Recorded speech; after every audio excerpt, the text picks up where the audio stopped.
నమస్తే, welcome to non stop news. నేను మహేశ్వరి. నేను అనుశ్రీ. మాజీ ముఖ్యమంత్రి వైఎస్ఆర్సీపీ అధ్యక్షులు వైఎస్ జగన్ ను కేంద్ర కార్యాలయంలో దివ్యాంగ ప్రతినిధులు కలిశారు. కూటమి సర్కార్లో తాము పడుతున్న కష్టాలను జగన్ ముందుంచారు. ఆ యూనివర్సిటీ దివ్యాంగ wings president doctor M Koteswararao, executive member M Srinivasarao Jagan ను కలిసి తమ సమస్యలను వివరించారు. ఉన్నత విద్యను అభ్యసించి పీహెచ్డీలు పూర్తి చేసిన తమ లాంటి దివ్యాంగులు రిజర్వేషన్లు లేకపోవడం వల్ల ఉద్యోగ అవకాశాలకు దూరం అవుతున్నారని ఆవేదన వ్యక్తం చేశారు.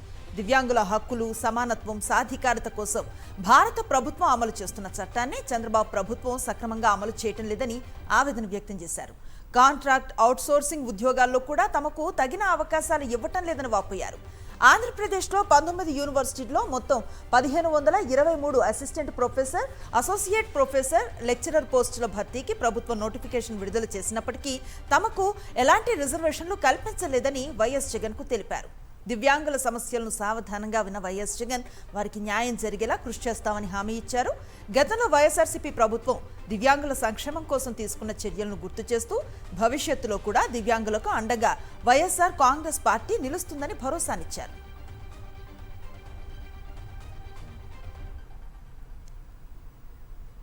అమరావతికి బల్క్ డీజిల్ సరఫరాపై ఎట్టకేలకు తప్పు ఒప్పుకుంది ఏపీ ప్రభుత్వం. రిటైల్ బంకుల నుంచి డీజిల్ సరఫరా తప్పేనని, తమ ఆదేశాలను ఉపసంహరించుకున్నామని మంత్రి నాదెండ్ల మనోహర్ ప్రకటించారు. అమరావతి నిర్మాణం కోసం రిటైల్ బంకుల నుంచి బల్క్ డీజిల్ సరఫరా ఆదేశాలు ఇచ్చింది కూటమి ప్రభుత్వం. దీంతో రాష్ట్రంలో తీవ్రంగా డీజిల్ కొరత ఏర్పడింది. ఇది నిబంధనలకు విరుద్ధమని కేంద్ర రాష్ట్ర ప్రభుత్వాన్ని హెచ్చరించింది. కేంద్రం వార్నింగ్తో దిగి వచ్చిన కూటమి సర్కార్ తమ ఆదేశాలను ఉపసంహరించుకుంది.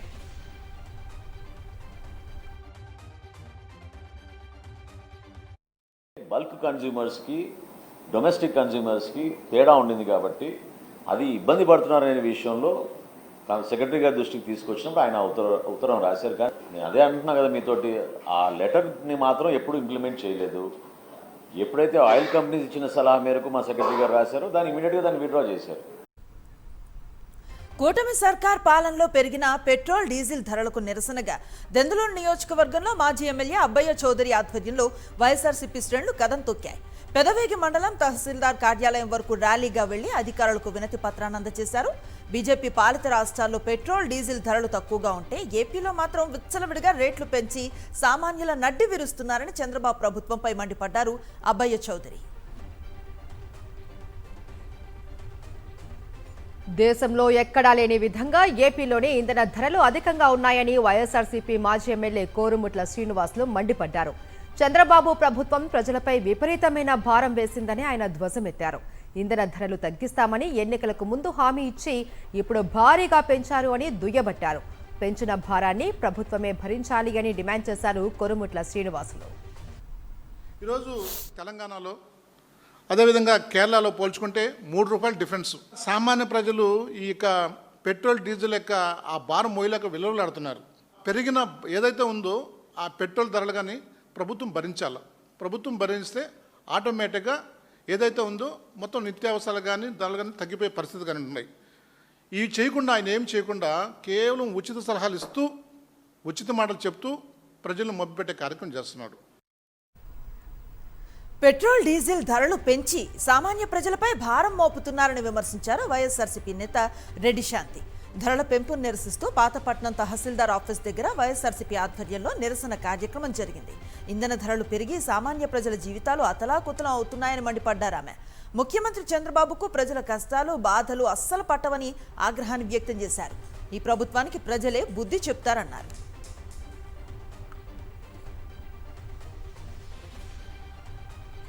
ఏపీలో పెట్రోల్ ధరల తగ్గింపుపై దాటవేత ధోరణి ప్రదర్శించారు పౌర సరఫరాల శాఖ మంత్రి నాదెండ్ల మనోహర్. దేశంలోని అన్ని రాష్ట్రాల కంటే ఏపీలోనే ఎక్కువగా పెట్రోల్, డీజిల్ ధరలు ఉన్నాయని, వాటిపై ట్యాక్స్ ను ఎత్తివేసే ఆలోచన ఉందా అని మీడియా ప్రతినిధులు ప్రశ్నించారు. పెట్రోల్ ధరల తగ్గింపుపై సందర్భం వచ్చినప్పుడు మాట్లాడుకుందామంటూ దాటవేశారు మంత్రి.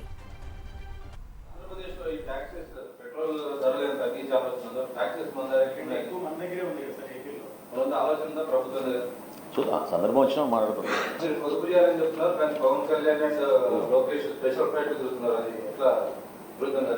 అది ఈ సందర్భంలో అడగాల్సిన ప్రశ్న కాదు.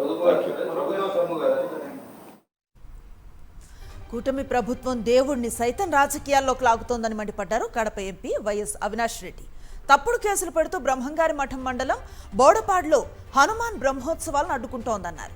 ఈ ప్రభుత్వాన్ని ప్రజలు అసహించుకుంటున్నారని, దేవుడితో పెట్టుకుంటే నాశనం అవుతారన్న విషయం కూటమి నేతలు తెలుసుకోవాలన్నారు.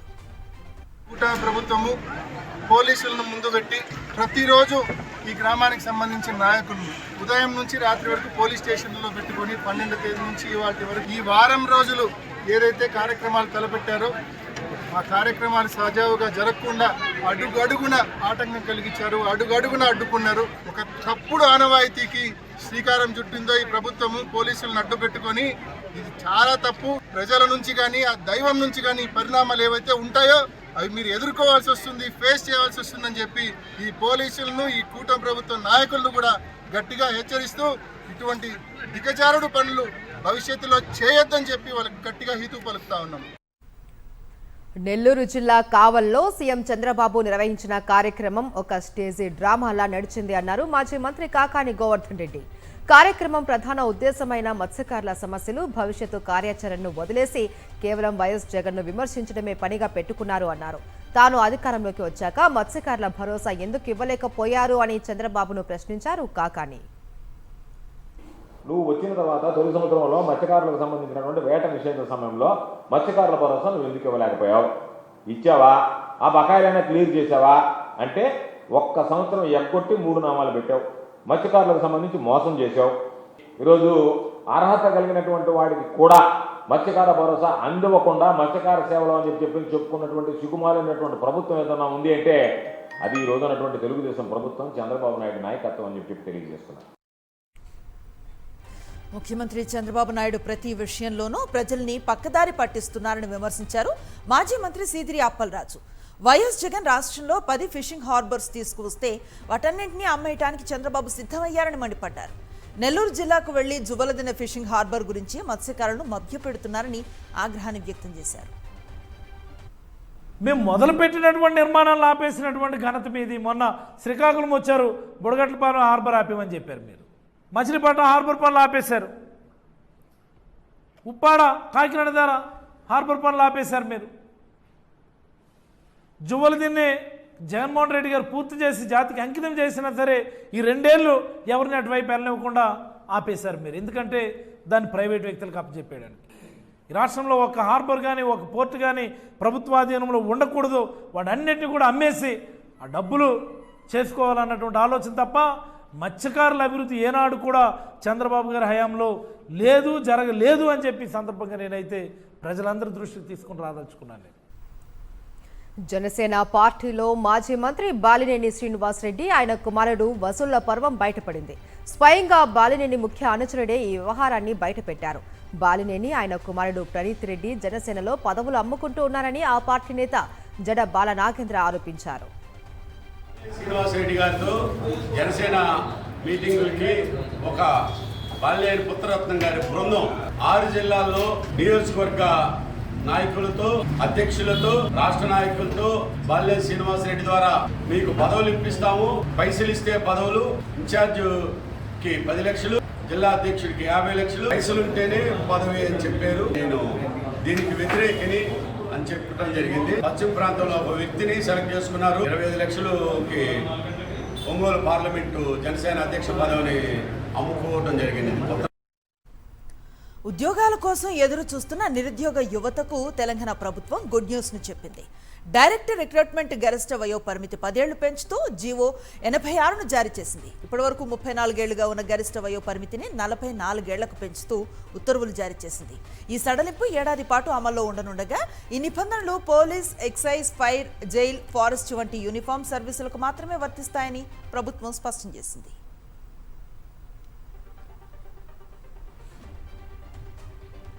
హైదరాబాద్లో జలమండలి జనరల్ మేనేజర్ జగ్గా అనంత లక్ష్మీ కుమార్ అక్రమ ఆస్తుల విలువ 100 కోట్లకు పైగా ఉన్నాయని ఏసీబీ అధికారులు తేల్చారు. ఆదాయానికి మించిన ఆస్తులు కలిగి ఉన్నారనే పక్కా సమాచారంతో హైదరాబాద్ రెడ్ హిల్స్లోని కుమార్ నివాసంతో పాటు ఆయన బంధువులు, స్నేహితులు, బినామీలకు చెందిన మొత్తం 9 ప్రాంతాలలో ఏసీబీ ఏకకాలంలో పంజా విసిరింది. మల్లాపూర్లోని ఆయన నివాసంలో ఇవాళ తెల్లవారుజామున మొదలైన సోదాలు నిర్విరామంగా కొనసాగుతూనే ఉన్నాయి.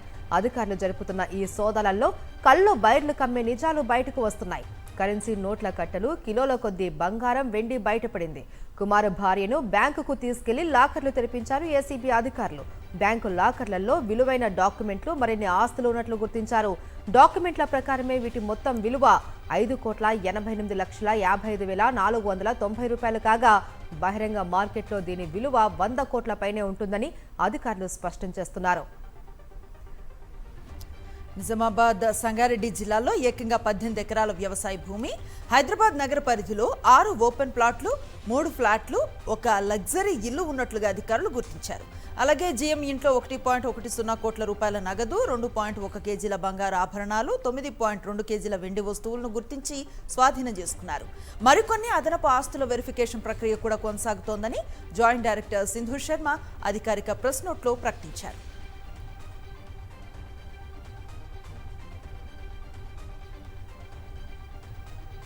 పాలమూరు రంగారెడ్డి ప్రాజెక్టు గురించి మాట్లాడే హక్కు బీఆర్ఎస్ నేతలకు లేదు అన్నారు మంత్రి జూపల్లి కృష్ణారావు. 25,000 కోట్లు ఖర్చు పెడితే 90% పనులు ఎలా పూర్తయ్యాయని ఆయన ప్రశ్నించారు. పాలమూరు ప్రారంభించాక స్టార్ట్ చేసిన కాళేశ్వరం ప్రాజెక్టును 1,00,000 కోట్లతో ఎలా పూర్తి చేశారు అని బీఆర్ఎస్ నాయకుల్ని ప్రశ్నించారు. ఈరోజున పాలమూరు రంగారెడ్డి లిఫ్ట్కు టోటల్గా అడ్మిన్ శాంక్షన్ ఇచ్చేది ఉంది. అలొకేషన్ కోసం వెయిట్ చేస్తూ ఉన్నాం. అలొకేషన్ వచ్చినా రాకపోయినా అంటే కొంత సమయం పడవచ్చు, బట్ డెఫినెట్గా త్వరితకాలం సాధిస్తాం. మా జిల్లా, పాలమూరు జిల్లా మా సహచర మంత్రివర్యుడు, ఎమ్మెల్యే అందరం కూడా కలిసి గౌరవ ముఖ్యమంత్రి గారు వాడికి వెళ్ళడం జరిగింది, కలవడం జరిగింది. స్పష్టంగా క్లియర్ కట్గా, ఎందుకంటే పాలమూరు జిల్లా బిడ్డ, పాలమూరు జిల్లాకు ఖచ్చితంగా మీ ద్వారా కూడా మనం చేస్తున్నాం, పాలమూరు జిల్లాకు అత్యధిక నిధులు ఇవ్వాల్సిన అవసరం ఉంది. సీఎం రేవంత్ రెడ్డిపై బీజేపీ ఎంపీ ధర్మపురి అరవింద్ చేసిన కామెంట్స్ కు కౌంటర్ ఇస్తున్నారు కాంగ్రెస్ పార్టీ నేతలు. రాజ్యసభ ఎంపీ అనిల్ కుమార్ యాదవ్ అయితే ధర్మపురి అరవింద్ కు సెటరికల్ గా కౌంటర్ ఇచ్చారు. తెలంగాణలో వీస్తున్న వడగాలుల ప్రభావం వల్లే ధర్మపురి అరవింద్ అర్థం పర్థం లేకుండా మాట్లాడుతున్నారని ఎద్దేవా చేశారు. ధర్మపురి అరవింద్ గారికి సూటిగా నేను ఒకే ఒక ప్రశ్న అడగదలుచుకున్నా. సడన్గా వస్తావు, ఏదో మాట్లాడతావు, ఏదో ఇంప్రెషన్ నీకే పోతావు, పోయి గుడ్దల పడతావు. మళ్ళీ చెప్తున్నా, ఎండలు ఎక్కువ ఉన్నాయి అరవింద్ అన్న, ఎండల తిరగకు. ఒకవేళ ఎండల తిరగాలనిపిస్తే కూడా నెత్తి మీద ఛత్రి పెట్టుకో. ఎందుకంటే నాకు అర్థమైంది ఏంటంటే నీకు డైరెక్ట్ ఎండ కొడుతుంది నెత్తి మీద, దాంతో చాలా ఇబ్బంది అవుతుంది నీకు. నెత్తి మీద ఛత్రి పెట్టుకోవాలని అంటే అన్న అరవింద్ అన్న నిజామాబాద్లో వాళ్ళ అనుచరులు కూడా రిక్వెస్ట్ చేస్తున్నారు, అన్నకు పిలిచేటప్పుడు మీరు ఛత్రిలు రెడీ పెట్టుకోరి, అన్న నెత్తి మీద ఎండ పడనీయకుండా. ఎందుకంటే అన్న ఎండ పడితే ఏం మాట్లాడుతున్నా ఆయనకే అర్థమవుతలేదు. గుంటూరు మున్సిపల్ కార్పొరేషన్ డివిజన్ల పునర్విభజన శాస్త్రీయంగా జరగాలి అని వైఎస్ఆర్సీపీ నేత మాజీ మంత్రి అంబటి రాంబాబు డిమాండ్ చేశారు. అధికార పార్టీ నేతల ఒత్తిడితో ఏకపక్షంగా చేస్తే ఊరుకునేది లేదు అని ఆయన హెచ్చరించారు. జనాభా ప్రాతిపదిక మీదనే ఈ డివిజన్ చేయాలని ఉంది రూల్ ప్రకారం. అవి కూడా న్యాచురల్ బౌండరీస్ డిస్టర్బ్ కాకుండా చేయమన్నారు. 57 నుంచి 76 డివిజన్లుగా విభజిస్తున్నటువంటి ప్రక్రియ శాస్త్రీయంగా, న్యాయబద్ధంగా జరిగే విధంగా మనం చూసుకోవాల్సిన బాధ్యత ప్రతి పౌరుడికి ఉంటుంది, ప్రతి పార్టీ కార్యకర్తకు ఉంటుందని మేము భావిస్తున్నాం. కాబట్టి 24వ తారీఖు తర్వాత మీరు తీసుకెళ్లి అబ్జెక్షన్స్ ఇచ్చినా అవి చెత్తబుట్టలో పారేస్తారు. కాబట్టి 24వ తారీఖు లోపలే ఇవ్వాలి. మేము 23 సాయంత్రానికి ఇస్తామని ఈ సందర్భంగా చెప్పదచ్చు. రఘురామకృష్ణరాజు సీఎం పదవి కోసం చూస్తున్నారని ఆరోపించారు జై భీమ్రావ్ భారత్ పార్టీ అధ్యక్షుడు జడశ్రవణ్. రఘురామకు మంత్రి పదవి రాలేదని మత విద్వేషాలను సృష్టిస్తున్నారని మండిపడ్డారు. కొత్త పార్టీ పెట్టాలని రఘురామ ప్రయత్నిస్తున్నారని, చంద్రబాబుతో విభేదాలు ఉంటే నేరుగా తేల్చుకోవాలి, కానీ మత విద్వేషాలు సృష్టించడం సరికాదన్నారు. గొంతెనమ్మ గుడిని కోలుగొట్టి రామాలయం కట్టడానికి మేమైతే మా మనోభావాలు అంగీకరించు. ఇది ఒక కులం మీద, మతం మీద సిస్టమాటిక్గా జరుగుతున్నటువంటి దాడి.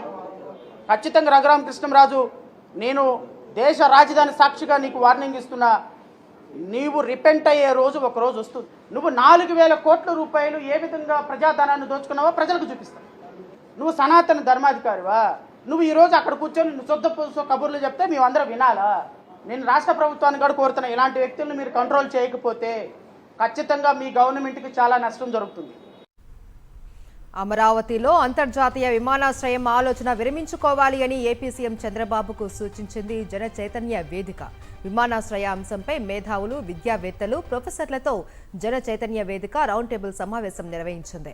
అమరావతికి 40 కిలోమీటర్ల లోపే గన్నవరం అంతర్జాతీయ విమానాశ్రయం ఉండగా మరొకటి అవసరమా అని వక్తలు ప్రభుత్వాన్ని ప్రశ్నించారు.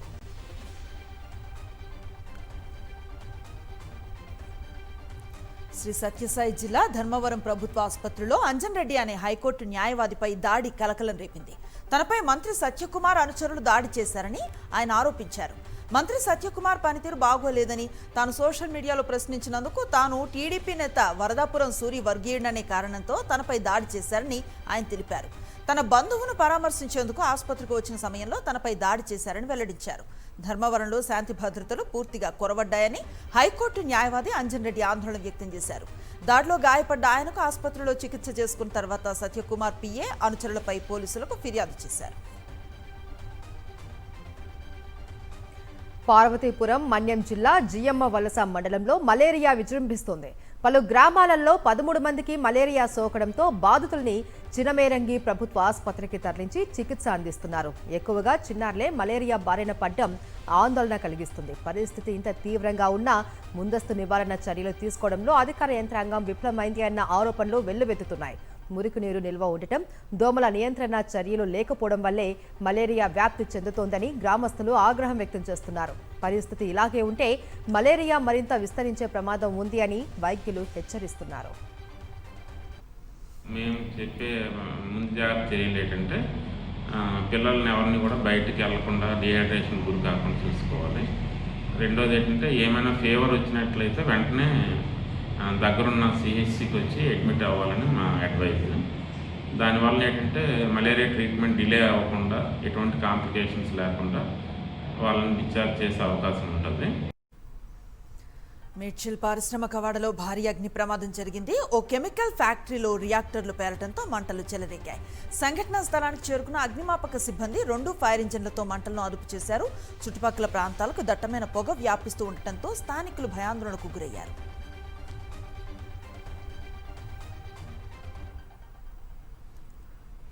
హైదరాబాద్ సెంట్రల్ యూనివర్సిటీలోని చెరువులో దూకి మయాంక్ అనే విద్యార్థి ఆత్మహత్య చేసుకున్నాడు. పశ్చిమ బెంగాల్కు చెందిన మయాంక్ హెచ్సియులో ఎంఏ ఎకనామిక్స్ ఫస్ట్ ఇయర్ విద్యార్థి. సెంట్రల్ యూనివర్సిటీలో గతంలో 2 ల్యాప్టాప్లు దొంగలించాడు అన్న ఆరోపణలను మయాంక్ ఎదుర్కొన్నాడు. ఈ క్రమంలో మరో ల్యాప్టాప్ పోవడంతో మయాంక్ పైన అనుమానాలు వ్యక్తమయ్యాయి. దీంతో మయాంక్ మనస్తాపం చెందాడు. తనపై దొంగ అని ముద్ర వేశారు అన్న బాధతో చెరువులో దూకి ఆత్మహత్యకు పాల్పడ్డట్లు పోలీసులు భావిస్తున్నారు. ఈ ఘటనపై కేసు నమోదు చేసి విచారణ చేపట్టారు.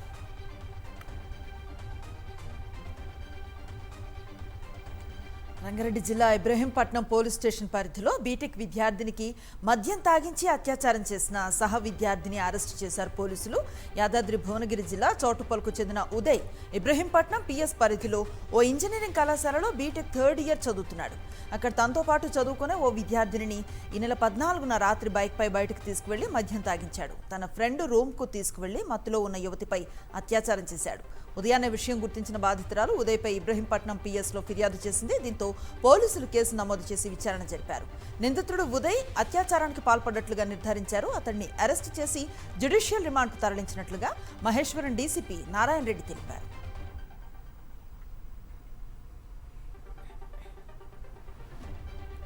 బిగ్ బాస్ ఫేమ్ ఆశూరెడ్డి కేసు విచారణ చేపట్టారు పోలీసులు. ఆశూరెడ్డి ఆమె తండ్రి స్టేట్మెంట్ రికార్డు చేశారు పోలీసులు. ఈ నెల 21న ఆశూరెడ్డి తండ్రి విచారణకు రావాలి అని నోటీసులు ఇచ్చారు. ఇక గత విచారణలో ఎన్ఆర్ఐ ధర్మేంద్రతో ఉన్న సంబంధాలపై ఆశూరెడ్డి వివరణ ఇచ్చారు. ఎన్ఆర్ఐ ధర్మేంద్రతో బ్రేకప్ కారణాలను పోలీసులకు వివరించారు ఆశూరెడ్డి. ఈ వారంలో ఆశూరెడ్డిని మరోసారి విచారించనున్నారు పోలీసులు. ఇప్పటికే ఎన్ఆర్ఐ ధర్మేంద్రను విచారించారు సిసిఎస్ పోలీసులు. హైదరాబాద్ కూకట్పల్లి లులు మాల్లో ఫుడ్ సేఫ్టీ సోదాలు చేశారు.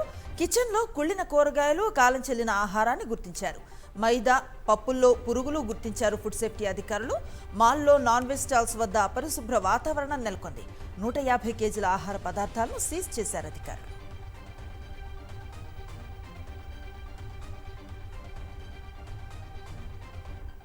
సికింద్రాబాద్ కవాడిగూడలో భార్యను పొడిచి చంపిన భర్త బంగిరాజు అత్తాపూర్ పోలీస్ స్టేషన్లో లొంగిపోయాడు. కిషన్ బాగ్కు చెందిన బంగి దెబోరా కవాడిగూడ మెయిన్ రోడ్లోని రత్నదీప్ సూపర్ మార్కెట్ అపార్ట్మెంట్ 4వ అంతస్తులో ఉన్న స్పా సెంటర్లో వర్కర్ ఇవాళ ఉదయం దెబోరా విధులకు చేరుకున్న సమయంలో అక్కడికి వెళ్లిన భర్త బంగిరాజు ఆమెతో గొడవ పడ్డాడు. కుటుంబ కలహాల నేపథ్యంలో ఆగ్రహానికి గురైన భర్త తన భార్య దెబోరాపై కత్తితో విచక్షణారహితంగా దాడి చేశాడు. కడుపు, మెడ భాగాలలో మొత్తం 7 చోట్ల కత్తిపోట్లు పొడిచి పరారయ్యాడు. తీవ్రంగా గాయపడిన దెబోరా అక్కడికక్కడే రక్తపు మడుగులో కుప్పకూలి ప్రాణాలు విడిచింది.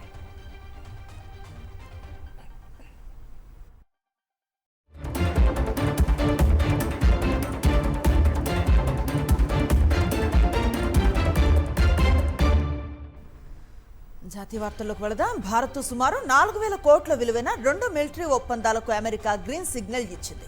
ఈ డీల్లో భాగంగా అమెరికా నుంచి అపాచీ హోవిజర్ విమానాలను ఇండియా కొనుగోలు చేస్తుంది. అపాచీ హెలికాప్టర్ల సపోర్ట్ సర్వీస్ కోసం సుమారు $19.8 కోట్ల, ఆల్ట్రాలైట్ హోవిజర్ సపోర్ట్ కోసం $23 కోట్ల ఖర్చు చేయనున్నారు. కఠిన భద్రతా నిబంధనల మధ్య నీట్ యూజీ రీ ఎగ్జామ్ను పకడ్బందీగా నిర్వహించాలి అని ఆదేశించారు కేంద్ర విద్యాశాఖ మంత్రి ధర్మేంద్ర ప్రధాన్. పరీక్ష నిర్వహణలో నిష్పక్షపాతం, పారదర్శకత ఉండాలి అని స్పష్టం చేశారు. గత పరీక్షా ప్రక్రియలో గుర్తించిన లోపాలు తలెత్తకూడదు అని అధికారులను ఆదేశించారు.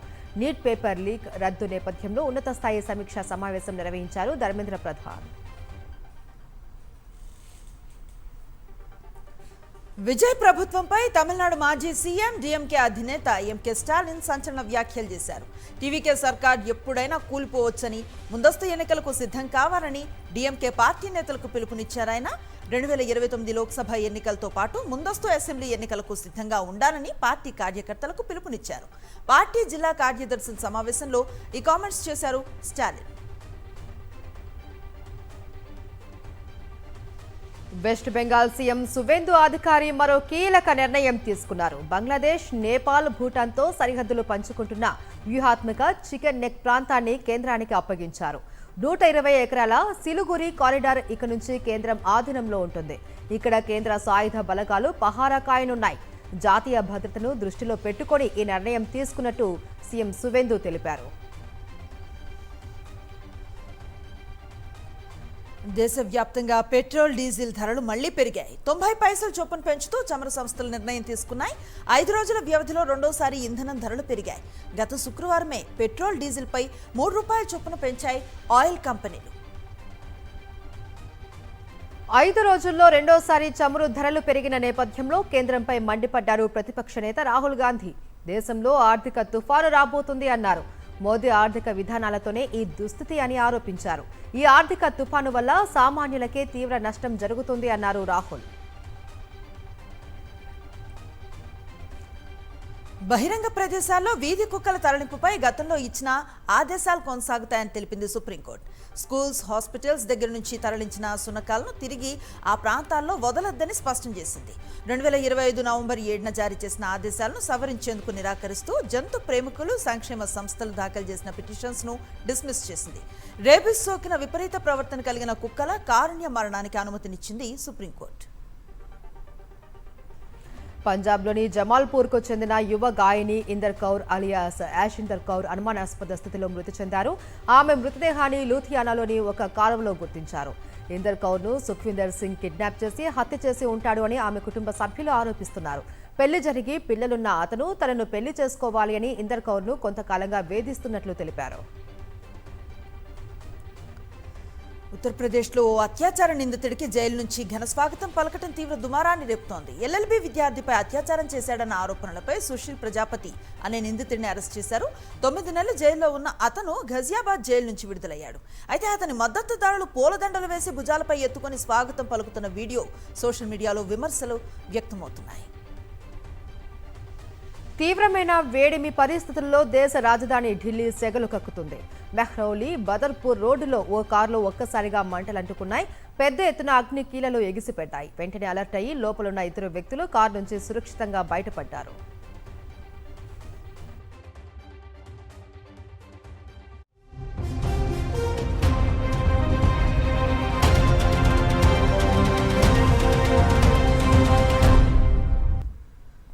అంతర్జాతీయ వరలకు వెళ్దాం. నార్వే పర్యటనలో భాగంగా 3వ ఇండో నార్డిక్ సదస్సులో పాల్గొన్నారు ప్రధాని Narendra Modi.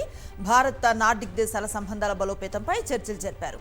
Summit side lines లో డెన్మార్క్, ఫిన్లాండ్, ఐస్లాండ్ ప్రధానులతో ద్వైపాక్షిక చర్చల్లో పాల్గొన్నారు. Clean energy, blue economy, green shipping తదితర రంగాల్లో నార్డిక్ కంట్రీస్ తో భారత్ బలమైన సంబంధాలను ఏర్పరచుకుంటోంది. చమురు సంక్షోభం నేపథ్యంలో అమెరికా కీలక నిర్ణయం తీసుకుంది. రష్యా నుంచి చమురు కొనుగోళ్లకు అనుమతినిచ్చింది. ఆ దేశ చమురు కొనుగోలుపై ఉన్న ఆంక్షల్ని అమెరికా ట్రెజరీ శాఖ తాత్కాలికంగా ఎత్తివేసింది. 30 రోజుల పాటు రష్యా నుంచి చమురు కొనొచ్చు అని ప్రకటించింది. చమురు సంక్షోభం ఎదుర్కొంటున్నవి పేద, అత్యవసర పరిస్థితి ఎదుర్కొంటున్న దేశాలు ఈ చమురు కొనుగోలు చేయాలి అని సూచించింది. పశ్చిమాసియా ఉద్రిక్తతల నేపథ్యంలో సంచలన నిర్ణయాన్ని తీసుకుంది ఇరాన్. అమెరికా అధ్యక్షుడు డొనాల్డ్ ట్రంప్ ఇజ్రాయెల్ ప్రధాని నెతన్యాహులను హతమార్చిన వారికి $58 మిలియన్ రివార్డును ప్రకటించనుంది. ఇస్లామిక్ రిపబ్లిక్ భద్రతా దళాల ప్రతిచర్య పేరిట ఈ బిల్లును సిద్ధం చేస్తున్నట్లుగా Iran national security council chairman Ibrahim తెలిపారు. ఈ బిల్లు ప్రకారం అమెరికా, ఇజ్రాయెల్ అధినేతలను హత్య చేసే ఏ వ్యక్తికైనా లేదా సంస్థకైనా 560 కోట్లు బహుమతిగా అధికారికంగా అందచేయనున్నట్లుగా చెప్పారు.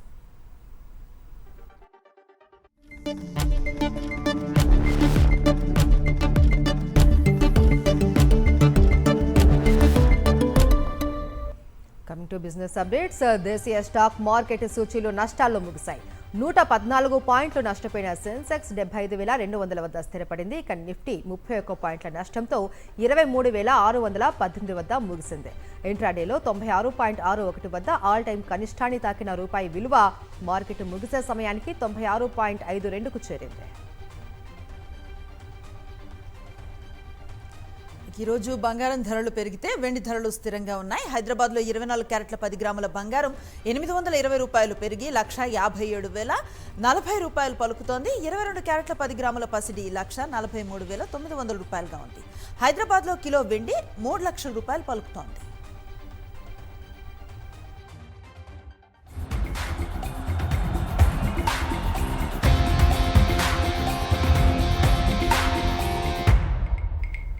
స్పోర్ట్స్ అప్డేట్స్ చూద్దాం. ఆఫ్ఘనిస్తాన్తో టీమిండియా ఒక టెస్ట్ మ్యాచ్ 3 వన్డేల కోసం జట్లను ఎంపిక చేసింది సెలక్షన్ కమిటీ.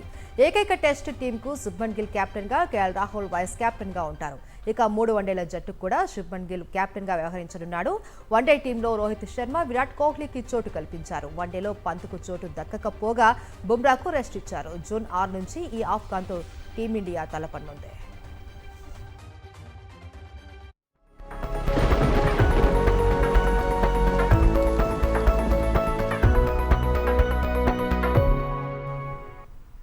డీటెయిల్స్ చూద్దాం. దంచి కొడుతున్న ఎండలతో ఏపీలో వాతావరణం నిప్పుల కొలిమిలా మారింది. భానుడి భగభగపు ప్రజలు అల్లాడిపోతున్నారు.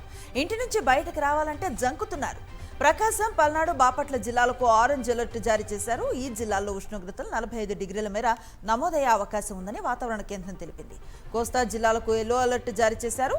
వేసవి తీవ్రత నేపథ్యంలో ప్రజలు అప్రమత్తంగా ఉండాలని వాతావరణ అధికారులు చెబుతున్నారు. వారం రోజుల పాటు ఎండ తీవ్రత ఉంటుందన్నారు.